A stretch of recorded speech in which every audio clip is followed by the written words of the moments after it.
Boeing has just shocked the aviation world with the long-awaited reveal of the 797, a project stuck in limbo for nearly a decade. Industry insiders are calling it Boeing's last clear runway, their final shot to reclaim the mid-market before Airbus seals it off for good. So, if aviation even slightly interests you, this is the biggest story of 2025, so hit subscribe for more updates like this every day. Because 797 craft has been specifically designed to plug the exact hole that airlines have been begging someone to fix, the mid-market gap. It's a part of the industry where money is constantly slipping away, and every carrier has been feeling it. For Boeing, the stakes are even higher because this isn't just about a new aircraft. This is about erasing the shadow of the 737 MAX crisis, a disaster that grounded fleets worldwide, cost billions, and left a permanent dent in Boeing's reputation. The 797 is their statement piece, their chance to show the world they can still innovate, still lead, and still be trusted to build the planes that connect the globe. Aviation experts aren't taking it lightly either. Many are calling this the boldest Boeing project since the 787 Dreamliner, a comparison that carries weight, because the Dreamliner didn't just succeed, it reshaped long-haul travel. The reason the 797 exists at all comes down to a long-standing problem that the industry has been wrestling with for years, the middle of the market gap. This isn't a new buzzword. It's the space between what narrow-body and wide-body aircraft can handle. On one end, you have narrow bodies like the 737 MAX. They're great for shorter routes, but simply don't have the legs for longer, more demanding flights. On the other end, you have wide bodies like the 787. They can go the distance, but they're too big and expensive to operate efficiently on medium-haul routes that don't always fill up. That gap has been bleeding money for airlines. Routes like New York to Berlin or Tokyo to Sydney are prime examples. Too far for narrow bodies without extra stops, but not lucrative enough to justify sending a massive wide body. The result? Lost revenue, wasted fuel, and routes that either get cut or are flown inefficiently. For years, carriers have been stuck choosing between underserving passengers or overspending to operate. Post-pandemic, that gap has only become more important to fill. Travel demand has shifted in ways that make right-sized aircraft more valuable than ever. Airlines want planes that can carry the right number of passengers without burning unnecessary fuel. Passengers are booking more point-to-point flights rather than connecting through giant hubs, and that requires planes that can handle these mid-range international runs economically. This is exactly where the 797 steps in. With a capacity range of 200 to 300 passengers, it's sized to avoid the pitfalls of both extremes. Its projected range, between 4,500 and 5,000 nautical miles, means it can comfortably handle those underserved routes without pushing fuel limits or requiring awkward stopovers. It's built to be efficient enough for airlines to operate profitably while still offering passengers a comfortable, capable aircraft for flights that fall into that too long for one, too short for the other category. And let me tell you what's the most interesting part here. So, the company is preparing two distinct variants to cover different operational needs. The 797-5 will seat 225 passengers and is designed for a 5,000 nautical mile range, making it capable of connecting city pairs like New York-Athens or Tokyo-Honolulu nonstop. The larger 797-7 pushes capacity to 275 passengers with a slightly shorter 4,500 nautical mile range, a perfect fit for high-density routes such as Los Angeles, New York, or London, Dubai, without overcommitting on aircraft size. These numbers aren't just theoretical. Boeing has positioned them precisely to undercut the Airbus A321XLR's 4,700 nautical mile maximum range and 220 seat limit. Inside, Boeing is pulling design cues from the 787 Dreamliner, and that's not an accident. Larger windows will be fitted as standard across both versions. not just for aesthetics, but because the Dreamliner's 19-inch height and 11-inch width window format proved so popular with passengers that it became a selling point for airlines. Humidity and pressurization will also match the 787's cabin environment, which Boeing data shows reduces passenger dehydration and jet lag symptoms on flights over 6 hours. The company is also incorporating next-gen noise reduction technology throughout the fuselage and engine integration points. On the 787, this brought perceived noise down by 20% compared to older wide-bodies. The 797 aims to push that further, giving airlines a marketing edge for quieter, more comfortable flights. The efficiency gains are where Boeing is betting much of the 797's appeal will lie. The fuselage and wing structures will use carbon fiber composites similar to those first mass-produced on the Dreamliner.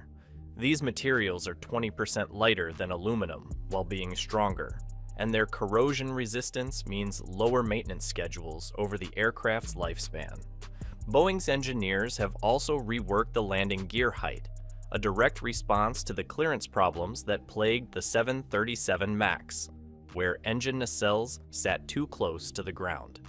The taller gear on the 797 will accommodate the larger diameter fans of next-generation engines, without forcing awkward redesigns of wing placement or fuselage geometry. Those engines are the other major battleground for the 797 program. Boeing has narrowed the supplier race to 3 heavyweights. The company has made it clear it will only go with 2 in order to keep production lines simpler while giving airlines some choice. GE's pitch centers on a scaled-down variant of the GE9X, the same engine that powers the delayed 777X program.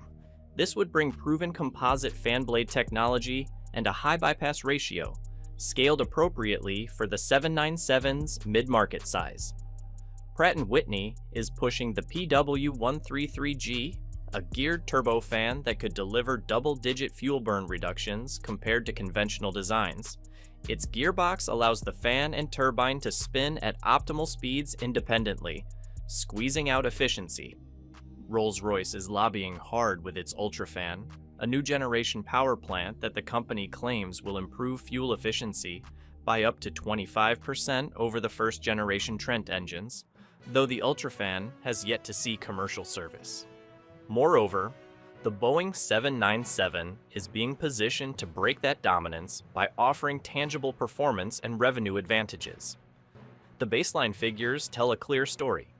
The smaller 797-5 can fly 5,000 nautical miles, outpacing the XLR's maximum by 300 nautical miles, and the larger 797-5 can fly 5,000 nautical miles, outpacing the XLR's maximum by 300 nautical miles. 797-7 boosts capacity to 275 passengers, a 55-seat increase over the Airbus. Those extra seats aren't just a capacity brag. They translate into higher revenue potential per flight, particularly on routes with consistent load factors above 85%, which is where airlines begin maximizing per-trip profitability.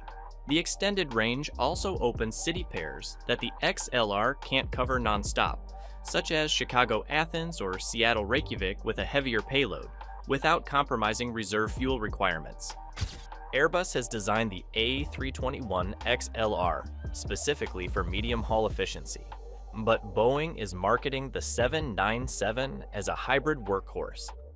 While it is fully capable of operating on the same 4,000 to 5,000 nautical mile missions that the XLR targets, it also has the thrust-to-weight ratios, fuel burn efficiency, and cycle durability to operate on high-frequency long domestic runs, such as New York-Los Angeles or Sydney-Perth, without prematurely burning through airframe hours. That flexibility in mission profile is critical for carriers with mixed operational demands, allowing a single aircraft type to be used interchangeably between domestic and international schedules. Still, Boeing's later entry into the market creates a steep challenge. Airbus has already embedded the XLR into the future fleet plans of dozens of carriers, many of which are signed to multi-year delivery contracts.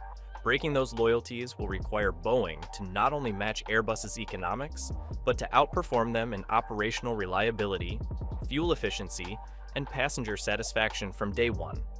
With the XLR already flying revenue routes and proving its numbers in real-world conditions, Boeing has no margin for early production or certification stumbles if it wants to reclaim a significant share of this segment.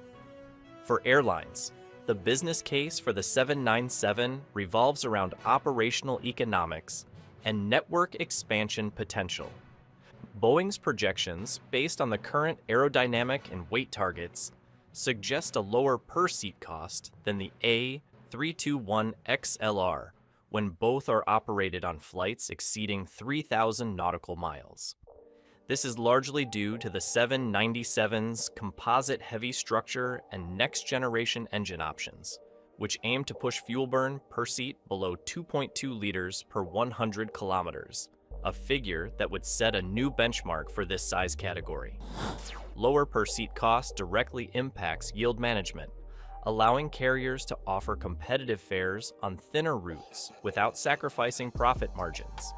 Fleet planners also see the 797 as a tool for schedule flexibility, because it's designed to handle both medium-haul and high-demand domestic routes. It can be shifted seasonally or even weekly between international and domestic duty without retraining crew or altering maintenance programs. This adaptability helps airlines respond to demand spikes, seasonal route changes, or disruptions without grounding assets or leaving them underutilized. From the passenger perspective, the 797 brings a comfort profile that, until now, was largely reserved for wide bodies. The cabin will feature 787-style larger windows, improved pressurization equivalent to 6,000 feet cabin altitude, and higher humidity levels to reduce fatigue on flights over 6 hours.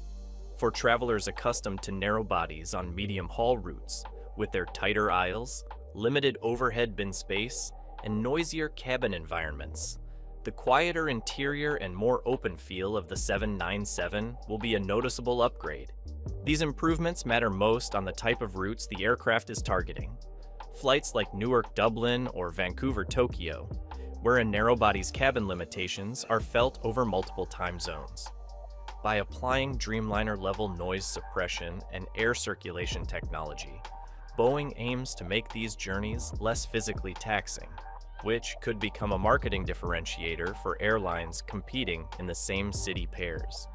The shift toward more direct flights is another area where the 797's capabilities align with passenger preferences.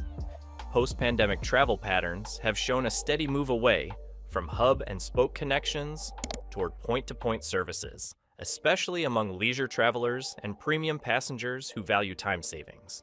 A 797th in an airline's fleet could enable non-stop services between secondary cities that currently require at least one connection, for example, Denver-Oslo or Brisbane-Tokyo, which increases convenience while capturing higher yield traffic that avoids competitors' hubs. For the industry as a whole, the 797's entry has the potential to reshape medium-haul international travel. Airlines could rebalance their fleets to rely less on wide bodies for long, thin routes, reallocating those assets to higher-density trunk routes while deploying 797s on profitable, thinner markets. This reallocation strategy has been used with the A321XLR already. But Boeing's higher seat count and range aim to give carriers even more flexibility in matching capacity to demand without sacrificing economics. Now, which side are you betting on in this showdown, Boeing's 797 or Airbus's A321XLR? Let me know in the comments.